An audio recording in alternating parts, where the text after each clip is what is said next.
Hello,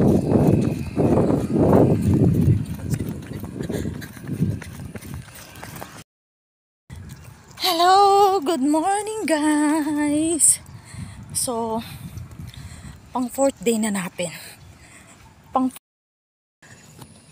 Alam nyo, na-realize ko na hindi ibig sabihin na nagja-jogging ka, nag-walking ka is you want to get slimmer.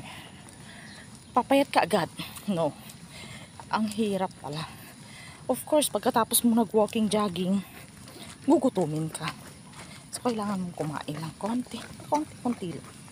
Pero pag hindi mo na control yung sarili mo because of the pagod mo, mapapadami ka din pala ng kakainin. So, na-realize ko ngayon na kailangan may control ka rin sa sarili mo. Na hindi porket nagja-jogging ka, kain ka lang ng kain ng kung ano-ano, di ba? Discipline pa rin talaga if you want to become healthier and fitter. So, kailangan balance pa rin yung kinakain mo after you exercise in the morning. Ganon. Kasi hindi biro ang mag-jogging araw-araw. Ito yung umaga. Unang-una kailangan mong gumising umaga. Kasi, kung sa tanghali ka na 8 ka na bumangon or 8 ka na nag-umpisa, sakit na ng sikat ng araw. Mas maganda yung pagsikat lang ng araw, nagja-jogging ka na. So, buti na lang kamo yung isa ko is 10 o'clock ang pasok. So, may time kami mag-jogging tuwing umaga. So, yun na yung pinakakuan ko ngayong 2025. Pinaka-goal ko. Hindi man ako yung pumayat ng bonggang-bongga. At least maging healthier tayo this 2025 pa. Kasi hindi na tayo bumabata. Yan o. From time to time, nagkakaedad na tayo. So, yun lang guys. So, kung gusto nyo ring subukang mag-jogging tuwing umaga, discipline lang talaga at sipag at tiyaga. Diba?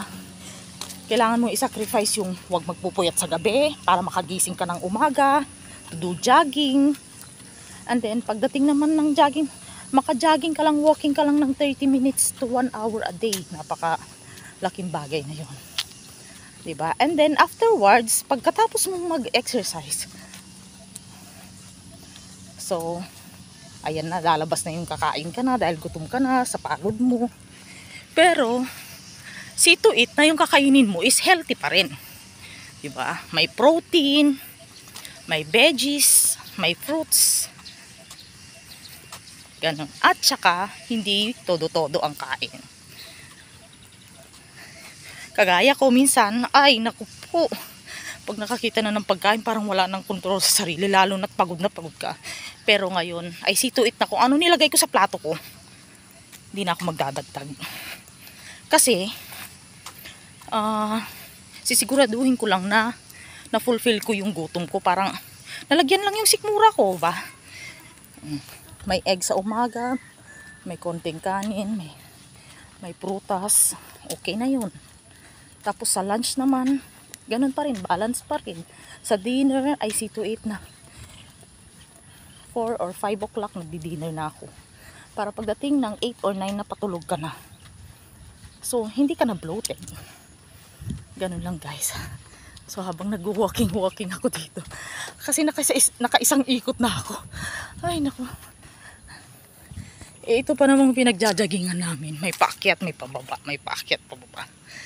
So, yun lang guys.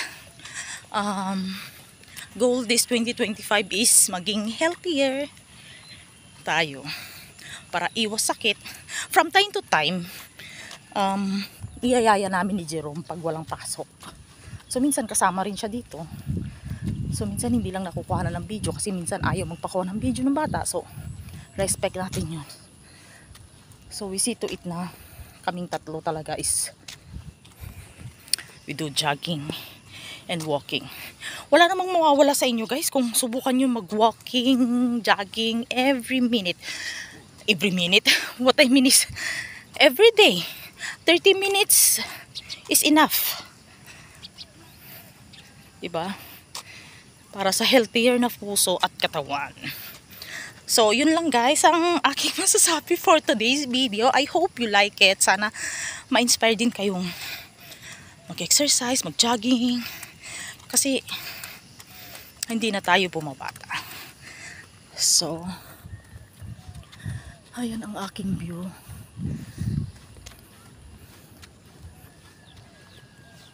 So, maya-maya uwi na kami. And, bye-bye! Thank you for watching! Kaya sa mga kagaya ko na gustong mag-jogging and walking and do healthy lifestyle, so be patient lang tayo, at saka talagang kailangan ng mahabang pasensya at mahabang sakripisyo, guys. So that's it for today, guys. Bye! Thank you!